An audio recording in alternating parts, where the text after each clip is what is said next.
Welcome to Create Momentum for Positive Mindset. Today, my guest is Farik Riaz Baloch. Recently, his song Malobia has been very famous on social media. So, today we have a conversation about that. He is a camera director for last 10 to 12 years. Farik Baloch, Matara Washit Kana. So, coming to Create Momentum. Binatwar, thank you so much for having me. No, you deserve it. It's been a long time. मैं जब भी मैं social media को देखता हूँ तो नईम दिल पुल का ये गाना जो है बहुत ही मशहूर हो चुका है। तो सबसे पहले तो फारिक आप ये बताइए कि हु इज फारिक रियाज बलोच। अगर आपको लोग जाने तो आप कौन हैं, तो अपने बारे में थोड़ा सा तारुफ दीजिएगा प्लीज। आई डोंट नो, ये मेरे लिए बड़ा मुश्किल होता है खुद को इंट्रोड्यूस करना, but I am a filmmaker, I am an artist, I am a storyteller. So या यही है मेरी जो इंट्रोडक्शन है। यस। तो आपको कैसे लगा कि आपको जो है ये फिल्म मेकिंग या डायरेक्शन से किस तरह से आपका ये पैशन बना, किस तरह से आपने ये इस चीज को जो है शुरू किया? शुरू से ही था मुझे शौक और चीजें, मतलब आपको बचपन से ही मेरे ख्याल में चीजों का वो होता है कहीं ना कहीं। आप फिल्में जी। देखते हो, मैं बॉलीवुड बहुत देखता था, इंडिया की फिल्में और चीजें उस टाइम पे बचपन में, तो बड़ा मुझे उस टाइम स्क्रीन पे आने का बहुत शौक था शुरू में। देन उसके बाद जब मैंने फिल्म मेकिंग में मुझे एक कोर्स, एक स्कॉलरशिप मिली, तो फेलोशिप था एक, वो किया, तो उसके बाद मुझे वो हुआ कि मुझे बैक ऑफ द कैमरा ज़्यादा बेहतर काम करना आता है, और वो ज़्यादा अच्छा है। एक फिल्म थी मसान, मैंने देखी थी, और लंच बॉक्स। तो उन फिल्मों ने मेरा पॉइंट ऑफ व्यू बिल्कुल चेंज कर दिया फिल्म और चीज़ों को, सिनेमा को लेकर। तो ठीक है, तो ये तो है ही, लेकिन ये इतना इजी नहीं होता। तो आप जब भी जाते हो शूट पे डिफरेंट जगह पे, और स्पेशली जो मकरान का इलाका है, बलूचिस्तान है, तो आपको क्या क्या चैलेंजेस का सामना फेस करना पड़ता है? अभी तो इतना मुझे नहीं होता, अभी बस ये है कि थोड़े से जब हालात चीज़ें वो होती हैं तो आप थोड़ा सा बाउंड होके, बल्कि काफ़ी बाउंड होके आप काम करते हो, टू बी ऑनेस्ट। अदरवाइज मुझे अभी इतनी ज़्यादा रिकग्निशन मिल गई है बलूचिस्तान में, पूरे बलूचिस्तान में, कि मैं जहाँ भी जाता हूँ तो लोग इतना सपोर्टिव और हेल्पफुल होते हैं। मेरा काम अब इजी हो जाता है। सो या हाँ, ये है कि रिसोर्सेज का इस तरह से थोड़ा सा इशू है, यहाँ पे प्रोडक्शंस नहीं होती, आपको इक्विपमेंट्स चीज़ों की कमी होती है ऑब्वियसली। आपको उस तरह से प्रोफेशनल जो इस फील्ड में लोग काम करने वाले हैं, वो नहीं मिलेंगे। तो आपको ना इनके तरीकों से ही, सब बाकी लोगों के तरीके से काम करना पड़ता है, ताकि आपका काम बेहतर हो सके और अच्छा हो सके। अदरवाइज हाँ, ये एक बड़ी मुश्किल होती है कि आपको प्रोफेशनल लोग और चीजें उस तरह से नहीं मिलती। तो डायरेक्शन के अलावा आप क्या लाइक करते हो, क्या आपके लाइक्स और इंटरेस्ट हैं? क्योंकि एक तो काम होता है, तो फिर आपकी हॉबी क्या है, हॉबीज क्या है, या लाइक्स एंड इंटरेस्ट, कुछ आप बताना चाहें? मेरा तो 100% यही है, फिल्म मेकिंग है। मैं फिल्में देखता हूँ, फिल्में सोचता हूँ, बनाता हूँ, म्यूजिक वीडियोस भी ऑब्वियसली फिल्म ही होती है। इसके अलावा आजकल मैंने शुरू किया है स्केचिंग। जी। मुझे पैशन है स्केचिंग का, यस। सो तो ये स्केचिंग तो तो अभी थोड़ा सा ऐसा हॉबी, आई डोंट नो क्या है, बट थोड़ा सा डिस्ट्रैक्शन के लिए चीज़ों से आपको कुछ ना कुछ करना पड़ता है, तो वो है।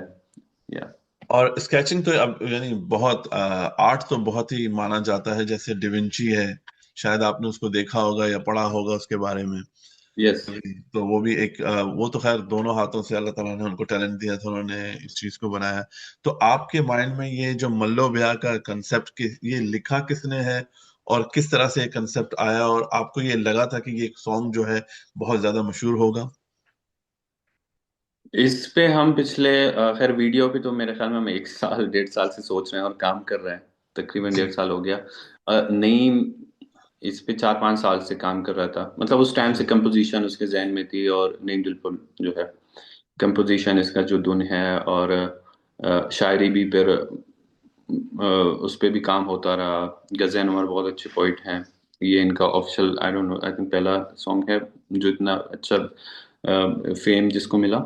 तो ये था, फिर मैं 1.5 साल से पिछले इस पे हम लोग सोच रहे थे कैसे करें क्या करें, ऑन एंड ऑफ हम सोचते रहते थे, आइडियाज क्रिएट करते रहते थे। जी। और फिर चीजें मिच्योर जब होती हैं, अच्छा हमारे लोगों में एक बहुत बड़ा मसला है, हमारे बाकी जो आर्टिस्ट है, बहुत सारे लोगों के साथ जब मैं काम करता हूँ जो आर्टिस्ट है, वो इस चीज को नहीं समझते। आपका माइंड एकदम से चीजों को वो नहीं करता, आपने आज बता दिया, बस 2 दिन बाद हमने 3 दिन बाद जाके कैमरा उठा लिया और शूट कर लिया। आपको एक वो चाहिए होता है, एक प्रोसेस होता है चीजों को मिच्योर करने के लिए। आपका जब तक माइंड नहीं होगा, आप इमेजिन नहीं करोगे उस चीज को, आप शूट नहीं कर पाओगे। तो नईम का ये है कि वो समझता है चीज़ों को, मुझे टाइम देता था, कहता था हाँ सोचो, इसको ऐसे करें, इसको वैसे करें, ये चीज़ ऐसी हो, कॉस्ट्यूम्स ऐसे हो, लोकेशन ऐसे हो, ये आर्टिस्ट हो, ये इस तरह करें। आ, तो ये फिर होती ये चीज़ें हम दोनों, नईम का फिर ये है कि उसको नॉलेज भी है फिल्म और चीज़ बहुत देखता है वो, उसको पता है कि फिल्म मेकर की तरह ही उसे नॉलेज है कि चीज़ कैसे बनती है, स्टोरी टेलिंग क्या होती है, वो लिखता भी है स्टोरीज और चीज़ें। तो फिर मेरे लिए आसान हो गया उसके साथ काम करना। और हमें नहीं था पता इतना ज़्यादा चलेगा, हमें ये था कि हमने अपनी तरफ से अपना बेस्ट देना है इस दफ़ा, और लेट्स सी कि हमें क्या रिस्पॉन्स आता है, क्योंकि इससे पहले भी हमने काफ़ी प्रोजेक्ट चीज़ें की थी। कुछ कुछ में इतना ज़्यादा रिस्पॉन्स नहीं आया था, और हालांकि चीज़ें बहुत अच्छी बनी थी। बट इस दफ़ा हमने कहा चलो देखते हैं, ट्राई कर लेते हैं फिर से कि क्या होता है। उसने इन्वेस्टमेंट भी काफ़ी ज़्यादा हुई, और मैंने कोई 20 दिन ट्रैवल किया मकुरान में, ये सारा शूट किया, ऑन एंड ऑफ किया, प्लानिंग्स और लोकेशंस विजिट, फिर शूट करना। फिर हमने एक वीक कराची में गुजारा, वहाँ पे एक हमें लोकेशन नहीं मिल रही थी, एक खंडर टाइप कोई लोकेशन थी, तो उसको हमने थोड़ा सा लाइटिंग वाइटिंग करके, सेट वेट लगा के उसे क्रिएट किया हमने। फिर वो रातों रात इतना वायरल हुआ, इतना इतना चला, इतना चला, लोगों ने इतना अच्छा रिस्पांस दिया, स्पेशली विजुअल्स को इतना अच्छा रिस्पांस मिला, वीडियो को। मैं इतना ज़्यादा एक्सपेक्ट नहीं कर रहा था। तो या ये ज़्यादा ओवरवेलमिंग था। जी, मुझे ये सवाल पहले पूछ लेना चाहिए था, लेकिन मैं आपसे ये बाद में इन इन बिटवीन पूछ रहा हूँ। तो आपकी जो ये फिल्म मेकिंग जर्नी है, जो 10 साल की आपने जर्नी है, तो उसको आप थोड़ा सा मुख्तसर करके ये बताइए कि ये किस तरह से शुरू हुआ और कैसे आपने किया और कैसे आज आप इस मुकाम तक पहुंचे हैं, जहां पर लोग आपको तो अभी जाते हैं, फारिक रियाज बलोच का बड़ा नाम है। किस तरह से ये हुआ?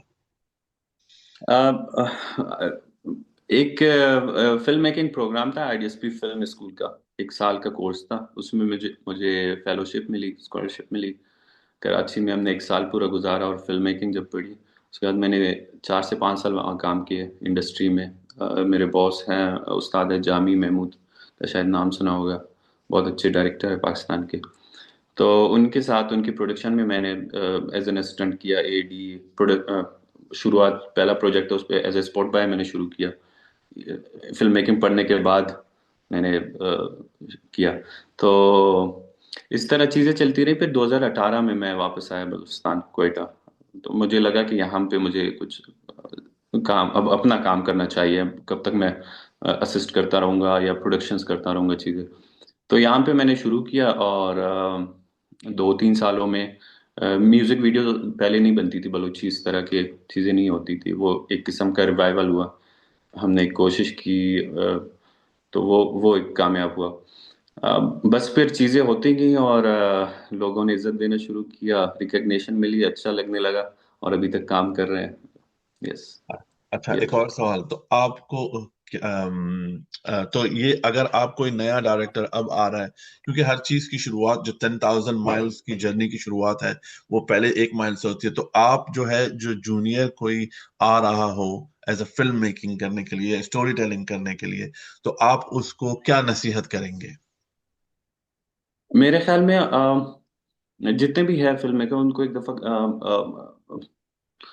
प्रैक्टिकली जाके थोड़ा सा इंडस्ट्री में भी काम करना चाहिए, देखना चाहिए कि प्रोडक्शन चीज़ें कैसे होती हैं, कैसे काम होता है। ये एक चीज़ पहले मैंने वो नहीं किया है, लेकिन ये है कि एक ये और हिम्मत ना हारे, लोग बहुत जल्दी हिम्मत हारते हैं। मैंने बहुत सारे फिल्म मेकर्स को देखा है, वो काम चीज़ें शुरू करते हैं, जब चीज़ें नहीं चलने लगती, उनकी ज़िंदगी वो वर्कआउट नहीं करता काम, तो वो छोड़ देती हैं चीज़ें और किसी और बिजनेस में लग जाते हैं या किसी जॉब में या चीज़ों में बिल्कुल डिसअपॉइंट होते हैं। मैंने भी वेट किया, मैंने 8 साल 10 साल वेट किया, उसके बाद ही मुझे ये सारी चीज़ें मिली, नाम मिला जो भी था। तो ये है यार। तो फारूक भाई, थैंक यू वेरी मच आपके टाइम का, आपने मुझे ये टाइम दिया, तो मैं आपका बहुत शुक्रगुजार हूँ। और इनशाला, तो ये तो खैर एज अ पॉडकास्ट हमारा थोड़ा यानी बहुत जल्दबाजी में, क्योंकि मुझे आपके बारे में इतना जानने का मौका नहीं मिला और टाइम का जो है ना वो स्ट्रेच है। तो इनशाला मिलते हैं। तो खुदा हाफिज।